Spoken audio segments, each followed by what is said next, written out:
खट्टर साहब से मेरे ख्याल दर्जनों बार मेरे पिताजी खुद मिले और हर बार मेरे को आगे बताते थे कि भाई मेरी बात हो गई है, सिक्योरिटी दे देंगे, लेकिन उन्होंने नहीं दी। उन्होंने मेरे पिताजी को मरने के लिए छोड़ दिया।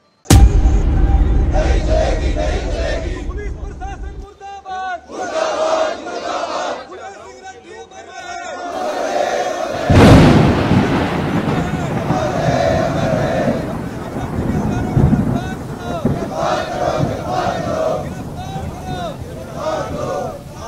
जब तक सूरज चांद रहेगा,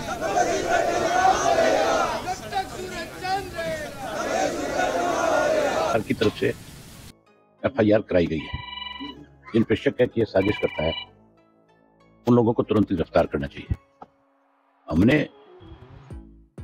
हमारी पुलिस पे हमें पूरा भरोसा है, हरियाणा की, लेकिन सरकार पे भरोसा नहीं कर सकते क्योंकि ये पॉलिटिकल मर्डर है।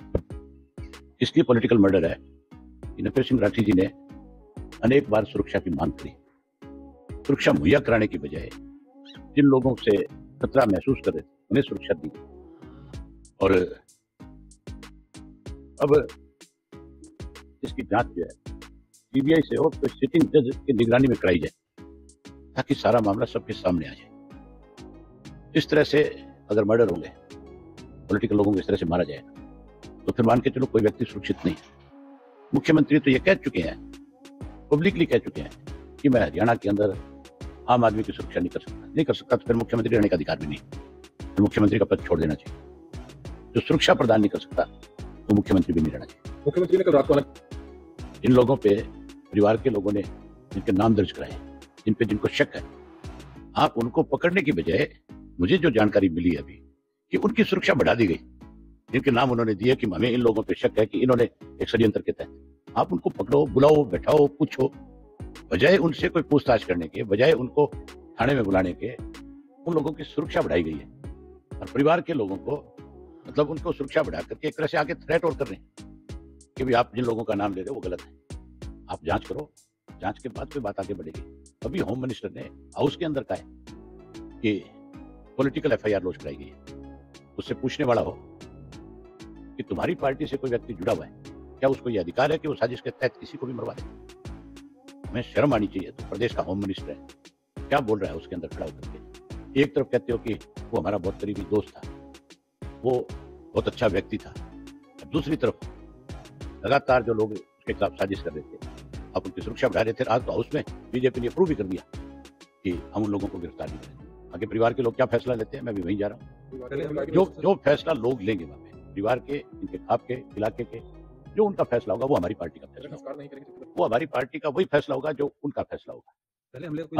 हम किसी कीमत के ऊपर सरकार के किसी दबाव में किसी को नहीं आने देंगे। सुरक्षा की डिमांड करी जाती है जब आदमी को इस बात का अंदेशा होता है। पुलिस के व्यक्ति ने, यहाँ के लोकल पुलिस के एक अधिकारी ने नफेर सिंह राठी को स्वयं ये बताया था कि आपके ऊपर हमला हो सकता है, आप अपनी सुरक्षा की डिमांड करें या आप अपने सुरक्षा कर्मचारी रखें साथ। उन्होंने तो कभी सुरक्षा कर्मचारी रखा ही नहीं था, अकेले रहते थे। जब कभी भी हमारी तो रोज मुलाकात होती थी, मैंने तो कभी उनके साथ करना नहीं देती, लेकिन उन्होंने डिमांड करी। मैंने खुद एसपी से कहा कि आपको तुरंत इनको सुरक्षा देनी चाहिए और सारी चीजों की जांच करनी चाहिए। मेरे पिताजी डेली का जो उनका रूटीन है, दिनचर्या है, लोगों से मिलकर अपने उनके दुख सुख में शामिल होने के लिए, तो आसूदा हमारे यहाँ गांव पड़ता है, उसमें कोई डेथ हो गई थी, वहाँ पे शव प्रकट करके आ रहे थे।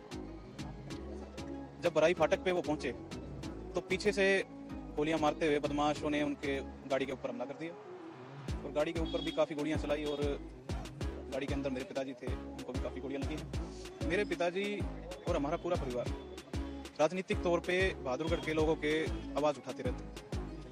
स्टेट लेवल पे भी मेरे पिताजी स्टेट प्रेसिडेंट थे इनेलो के, तो वो हमेशा सरकार की जो पूर्णनीतियाँ थी उनके खिलाफ आवाज़ उठाते थे, चाहे वो प्रिंसिपल द्वारा बच्चियों का उत्पीड़न था या सरकार की पीपीपी स्कीम थी या फिर ये जो आए दिन वारदात हो रही थी गुंडागर्दी की, उनके ऊपर था।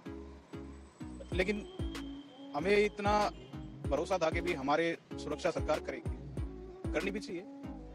लेकिन बार बार शिकायतें देने के बावजूद खट्टर साहब से मेरे ख्याल दर्जनों बार मेरे पिताजी खुद मिले और हर बार मेरे को आगे बताते थे कि भाई मेरी बात हो गई है, सिक्योरिटी दे देंगे, लेकिन उन्होंने नहीं दी। उन्होंने मेरे पिताजी को मरने के लिए छोड़ दी। जिम्मेदार मैं उन लोगों को मानता हूँ जो बहादुरगढ़ में मेरे पिताजी के पीछे लगे थे, वही लोग हैं।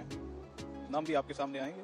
प्रॉपर्टी का हमारे को कोई लालच नहीं है, भगवान भगवान की दया से हम चारों भाई सक्षम हैं कमाने में भी, काम करने में भी। तो वो पुलिस अपनी जांच करे, बताए, सारी परतें खोलें, कौन बड़ा आदमी जो मेरे पिताजी को यहाँ से विधायक बनना देखना नहीं चाहता था, क्योंकि 6 महीने में चुनाव, और चुनाव में मेरे पिताजी को भी शहर में भी, जैसे हमें नगर परिषद में 25,000 वोट मिली थी जब हमने चेयरमैन का चुनाव लड़ा था, 2 हम घर से पार्षद बने थे, मेरी बड़ी भाभी रह गई थी, चुनाव 2000 वोटों से भाजपा से हार गए थे। तो उनको यही डर था कि भी नफे सिंह यहाँ से विधायक बनेगा, इसको रास्ते से हटा दो, नहीं तो हमारी जो जितने हमने लूट मचा रखी है, गंदे काम कर रखे हैं, ये उजागर हो जाएंगे। हत्या के पीछे राजनीतिक ही साजिश।